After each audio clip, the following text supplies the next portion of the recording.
Hey folks, welcome back. I'm Jonathan. I'm a musician and I'm here to talk about flat picking guitar, Irish banjo, whistle, music philosophy, and all things Irish music. And the topic of today's video is Irish guitar, why melody before chords? And I've been thinking about this for a long time and trying to put it together. I actually tried to record this yesterday and I got way too far into the weeds of editing and trying to make things perfect, and I've decided that that's completely dumb and I'm going to stop doing it. So you guys are going to have to just listen to me ramble. I hope that it's helpful, but most of my content up to this point has been, playing Irish melodies on the guitar and showing how that can be done in a flat picking style, as you would hear in bluegrass or other types of music.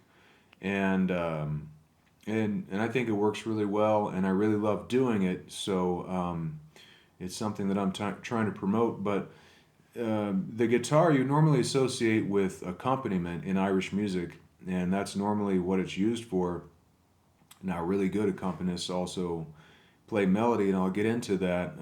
But I've put together a list of 8 reasons why you should learn melodies before even trying to accompany tunes, and how it's going to support your accompaniment in the end.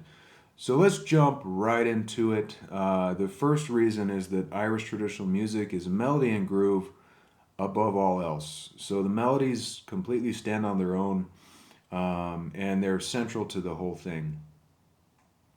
You can't just play a riff and have people know what tune you're playing. That's pretty common in other types of music. Like, you can just play the riff and not even get into the melody, and people know what the song is. Um, we could think of hundreds of examples, but think of like Blackbird by the Beatles, or Sweet Home Alabama, or Guitars and Cadillacs, or The Boxer, even folk songs. You just recognize it by the guitar riff or the chord changes. And Irish music is completely opposite of that. The tunes are recognized by their melodies, and that's not to say that there aren't groups and ensembles that do arrange tunes and put together like riffs and vamping chord changes and stuff. Yeah, they do, but it doesn't define the tune, and it's not really even necessary. So that's one big reason for melody first. The second one is that Irish music is modal, so it doesn't always follow the rules of like functional diatonic harmony, or just regular chord progression logic like you're used to with country music, rock, pop, even bluegrass and things like that. The melodies are they're often modal, so there's something that they're built on a scale that's not completely major or completely minor, and I'll kind of go into that here in a second. But also the modes can shift, so like the third degree of the scale and seventh could be shifting throughout the tune. You'll hear a lot of kind of shades and degrees in between, in between those notes, which is really cool. Uh, but let's look at the key of D, because a whole lot of Irish music is in the key of D. So there's a lot of D mixolydian tunes. So that means the seventh degree of the scale is flattened. So it's like a major scale, but your seven is flattened. So you have a C in there instead of a C sharp, and that's mixolydian. So it's like a major scale with a flattened seventh. So it gives it kind of a darkness that makes it somewhat in between major and minor in the feeling that it evokes. Uh, but that tune may also have C sharps. Like I said, it could shift between those two modes. And let me just grab the guitar and show you. So like in D, so we're in D mixolydian. The five of D is A. So like, you probably know a very common chord progression is 1-4-5 or 2-5-1. So you have really prominent fifth chord that kind of points you back points you back to the tonic. Well, in the key of D major, the A, it's got a C sharp in it, right there. Or if you were going to use the dominant 7, it still has that C sharp. But you're in D mixolydian, which has a C. So that kind of, that clashes with the C that's in the mixolydian scale. So you'd kind of want to avoid throwing C's in there, or you'd want to use them very discriminately. It's safer to just use like a power chord, the 1, 3, and 5, or just the 1 and 5 even, in that scenario. Especially if you have shifting sevenths and so on. So yeah, sevenths can be dangerous. Threes can be dangerous too. So that kind of leads me into the next point, number 3. Big blocks of cowboy chords don't work. Like these changes that we're used to hearing in all sorts of other types of music. They use these open position chords. If you start playing stuff like that over an Irish tune, it just sounds like you're imposing some kind of a song onto the tune that doesn't even fit, and like you're just not hearing all the nuances. Really the trajectory of the melody kind of dictates what the harmony is going to be, and putting together chords for this music is really more about finding ways to keep certain notes droning. Like if it's in D, you want to have a kind of a droning D as much as you can throughout that tune. Or if it's in G, you want to have a droning G throughout that tune. So it's really about finding drones and walking bass lines. And those walking bass lines kind of follow the trajectory of the melody. So less about big blocks of campfire chords or cowboy chords, and more about developing bass lines that fit what the melody's doing while trying to keep a drone going as much as you can.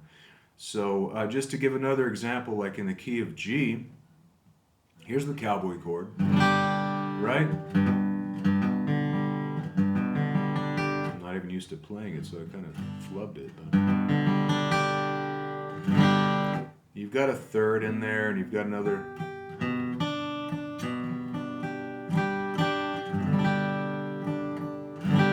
Okay.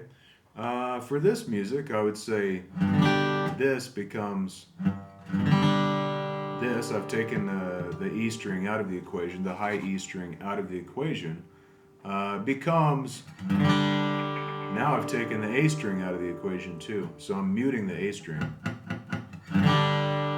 So essentially what I have is a power chord, 1, 5, G, D, and then another power chord stacked on top of it, G, D. And from that position, I can develop some walking lines, even while just staying right here. So, right?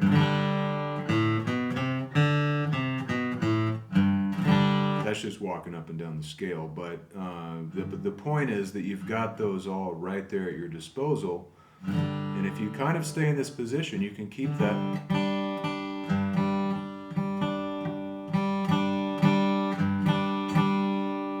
Keep some droning notes going. I've got the G and the D there, so one thing I might decide to do is just stay right here and walk up, and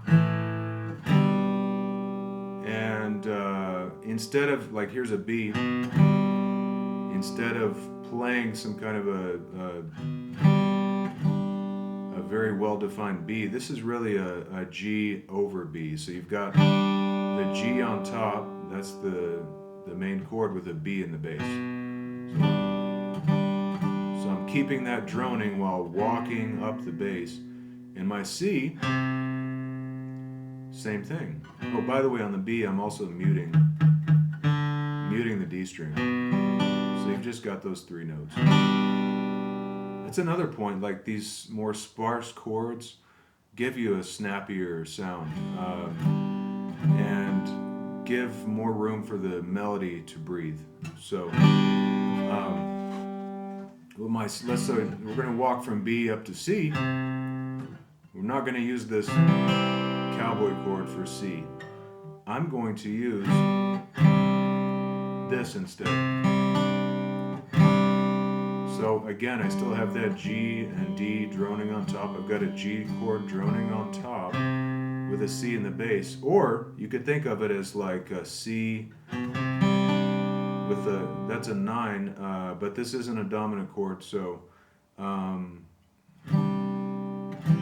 I would call it a C with a suspended second. Yeah, and it just sounds really nice. Again, it's a sparse chord, snappy.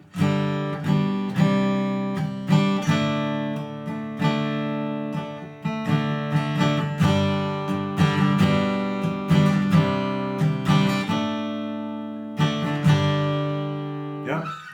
So those are some of the ways that you can develop progressions here without using these big blocks of chords.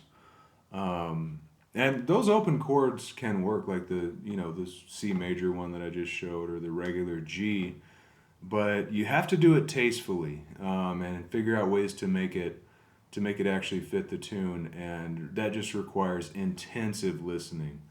You can always get better at listening. So, yeah, it's something that you can do.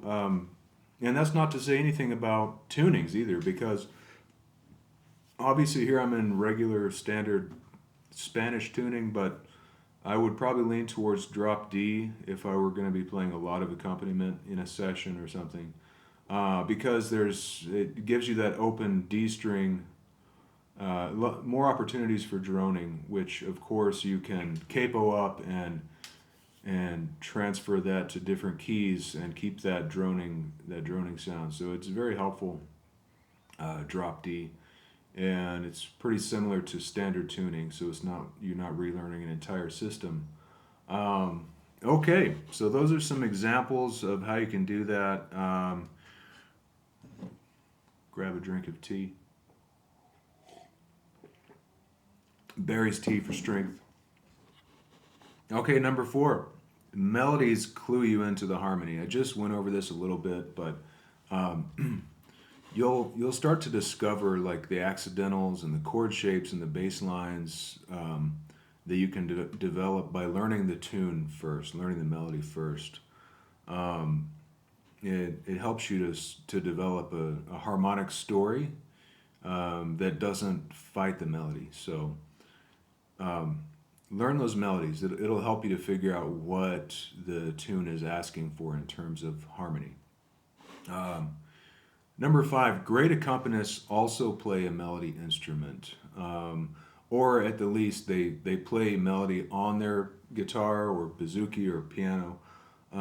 Or at the very least, they sing and whistle the tunes.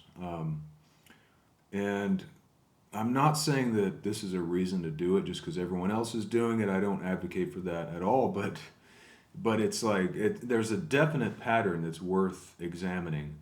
And in my own personal experience, I would be completely lost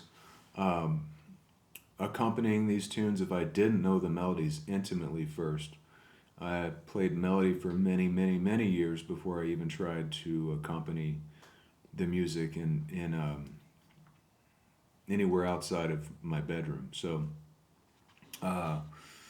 okay, number 6, chord changes are meant to be varied, just like melodies. Like I said earlier, we don't have set chord changes or riffs for these tunes. This isn't Nashville. And one of the hallmarks of a great accompanist is the ability to improvise variations in the way that they're accompanying the tune. So you want to try to find substitutions and inversions and use dynamics. By the way, I talked a lot about dynamics in my last video about groove, go check that video out. Dynamics are extremely important in helping us to develop musical meaning and things that evoke emotion in ourselves and our listeners. So check that video out where I talk about dynamics.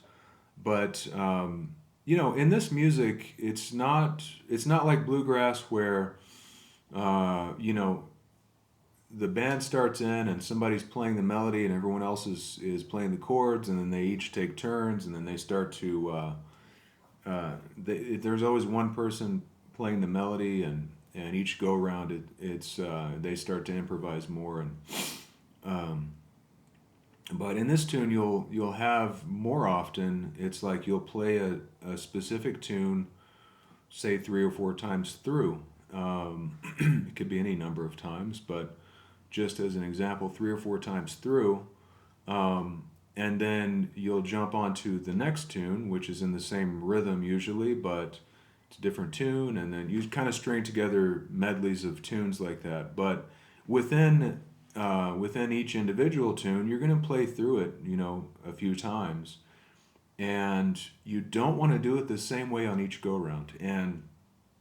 Um, and that's another hallmark of great melody playing too, is varying the melody, and with kind of subtle changes and nuances each go round.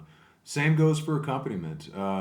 You don't want to do the same thing over and over and over again. It's just that's boring, and for you and for the people listening, um, much more exciting and challenging to try to think of other ways and feel your way into other ways of accompanying tunes. So that usually involves, like I said a minute ago, finding substitutions. So you play this chord in this spot this time through, the next time through, different chord that also fits but gives the whole thing a different feel. Or inversions are great. Playing chords, the same chord but a different place on the neck. So just different voicings, and dynamics. Your dynamics are going to support the melody player and the playing, and also give the tune some dramatic effect and some harmonic storytelling. So okay, number 7. This is maybe the biggest point I have to make here. Accompaniment is expendable and unnecessary. This music is melody first, groove first, rhythm first. It's dance music. The Irish traditional music functions just fine without any accompaniment. And in my opinion, solo melody playing is the height of expression in this music. Um, so never forget that what you're doing as an accompanist is the least important part of this music. Now, that's not to say that good accompaniment doesn't greatly enhance the music. It really does. I mean, if someone is playing tastefully and their accompaniment is just adding beautiful flavor and feeling to the tune, then it actually enhances it and can make it better. But you have to be really sensitive, really empathetic, a really great listener, and really put in the effort to try to find all that deep subtlety and nuance that exists in this music, and it's infinite. I mean, you can go down that road forever and never run out of things to learn, to find out about, to get better at. So it's fun. But melody and rhythm are king. So never forget that if you're going to accompany tunes, do it right. And that requires putting in the effort to figure out what works and what's tasteful and what makes things sound better instead of worse. Uh, the last thing is that playing melodies with other musicians is a total blast, and it's one of the most fun parts of this music, in my opinion. Something that I'd hate for you to miss out on. So, I mean, that's something that it's like you get to experience the tune in a different way when you're playing the melody versus playing the accompaniment. And it's really fun to just lock in with another musician and play melodies in unison like that. So and play off of each other and play around with variations and improvisation and stuff like that. So okay, well that's it for today. I hope this was helpful. Let me know in the comments what you think. If you liked this, please click like on the video and subscribe. I'd really appreciate it. I'm trying to grow this channel and this community of guitar players and Irish musicians and people that are interested in this music, coming from other forms of music, maybe want to put a little bit of Irish music into their repertoire, or maybe join a session eventually. And so anyway, please subscribe, and I'll see you next time.